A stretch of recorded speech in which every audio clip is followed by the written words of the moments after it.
বুদ্ধ পূর্ণিমার শুভেচ্ছা। আপনারা সবাই কেমন আছেন? সবাই বলেন শুভ বুদ্ধ পূর্ণিমার শুভেচ্ছা।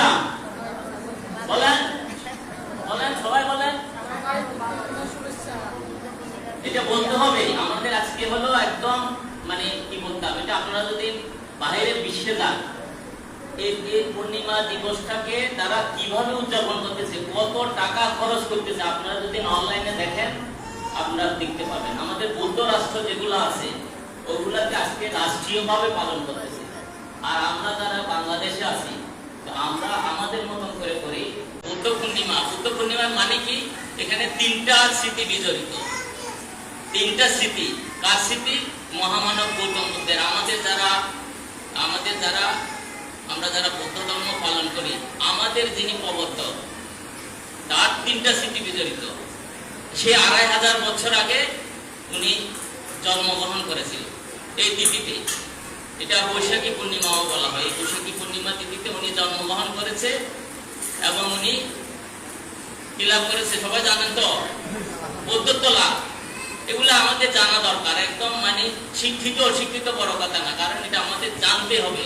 বুদ্ধ পূর্ণিমার মানে কি আমাদের জানতে হবে। বুদ্ধ জন্মগ্রহণ করেছে, বৌদ্ধত্ব লাভ করেছে। বৌদ্ধত্ব লাভ মানে উনি আর ৬ বছর কঠোর সাধনা করে যে জ্ঞানটা লাভ করেছে সেটা হলো বৌদ্ধত্ব লাভ।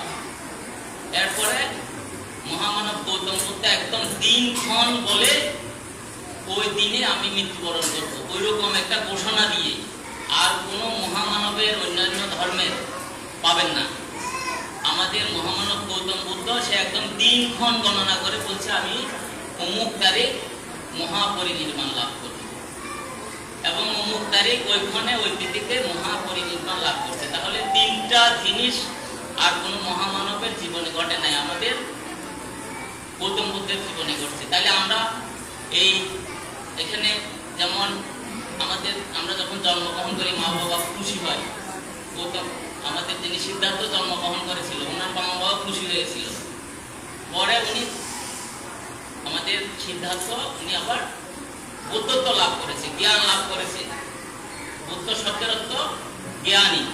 উনি জ্ঞান লাভ করেছে, সেই জ্ঞান আমাদেরকে ছড়িয়ে দিছে যেন আমরা ভালো থাকি।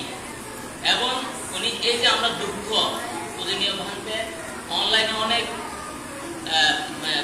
সময় ওগুলো বলে, আমি ওখানে শুনি এবং আমার অনলাইনের একটা প্ল্যাটফর্ম আছে, ওখানে পূজনীয় ভান্তে বেশ কয়েকবার ধর্মদেশনা দিয়েছে। তো ভান্তেরা সব সময় বলে দুঃখ থেকে মুক্তি। তাহলে দুঃখ থেকে মুক্তি কি? আমাদের যে জীবনে নানান রকম দুঃখ, এগুলা থেকে মুক্তি। বুদ্ধ আমাদেরকে এই মুক্তির পথ দেখাইয়ে দিচ্ছে। তাহলে এই মুক্তির পথ দেখাইয়ে দিছে বিদায় আমরা মুক্তির পথ খোঁজার জন্য আজকে বুদ্ধ বিহারে আসছি। যে যেভাবে আসুক না কেন, আজকে আমরা যারা বুদ্ধ বিহারে আসছি আমি মনে করবো আমরা পুণ্যবান। আর যারা আসতে পারে না তারা পুণ্যবান না, তারাও আসবে। কিন্তু আপনার সবাই যদি দিকে দিকে ছড়াইয়ে দেন আপনাদের ছেলে সন্তানকে, বিশেষ করে বুদ্ধ পূর্ণিমা তিথিতে। তারপরে হলো আমাদের প্রবারণা পূর্ণিমা, এগুলাতে বড় বড় অনুষ্ঠানে যেন সবাই বিহারে আসে, যাবাই করে আসলে ভালো লাগবে। পূজনীয় ভান্তেদের কাছেও ভালো লাগবে, আপনাদের থেকে ভালো লাগবে। বিহারে যারা ভাবনা করে তাদের সাথে আমি তর্ক করছি অনলাইনে, বলে ভাবনা যারা করে ওখানে বুদ্ধ মুক্তি থাকতে পারবে না। আমি বলি যে আমার কাছে যদি বুদ্ধ মুক্তি না থাকে তাহলে তো আমার প্রথমে যেটা, আমি তো বুদ্ধ সম্পর্কে ধর্ম সম্পর্কে তো কিছু জানি না। আমি প্রথমে জিনিসটা থাকতে হবে বিহার। বিহারে কি থাকতে হবে? বুদ্ধের মুক্তি। ওখানে আসলে আমার মনে কি হয়, একটা শ্রদ্ধা চলে আসে। কার প্রতি? বুদ্ধের প্রতি। তারপরে আমার ধর্ম পালন করতে ইচ্ছা করে। এগুলো বিভিন্ন দিক আছে। ওনারা বলে যে বাংলারা ওইটাও ঠিক আছে। আর আমরা যারা যেটা মানি, যেটা বর্তমানে আমরা জাগতিকভাবে পালন করি, এটা তো আরো ঠিক।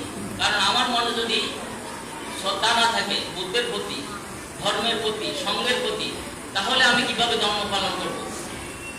আপনারা বুদ্ধ বিহারে আসবেন, বিশেষ করে আমাদের বড় বড় প্রতিদিন তো আসবেন। এই তিথিগুলোতে বুদ্ধ বিহারে যত বেশি আসবেন তত ভালো লাগবে। পূজনীয় ভান্তিদেরও ভালো লাগবে, দেখতেও ভালো লাগবে, এবং আপনার আপনারাও কুশল কর্মের আজকে সারাদিন পূজনীয় ভান্তে যেটা বললো একদম যা কিছু করা হয়েছে কুশল কর্ম। এই বিহারে বলেন, অন্যান্য বিহারে বলেন, মাইনি গৌতম বিহারে সারাদিন যা করা হয়েছে একদম কুশল কর্ম পিওর।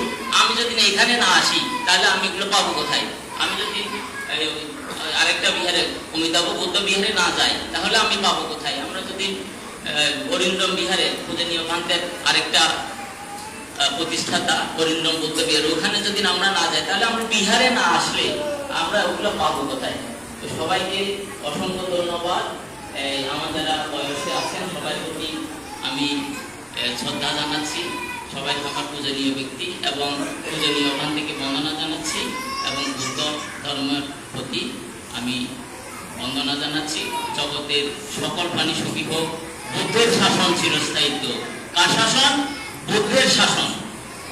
বুদ্ধের শাসন চিরস্থায়িত্ব। আবার সবাইকে শুভ বুদ্ধ পূর্ণিমা বা বৈশাখী পূর্ণিমা শুভেচ্ছা। ধন্যবাদ।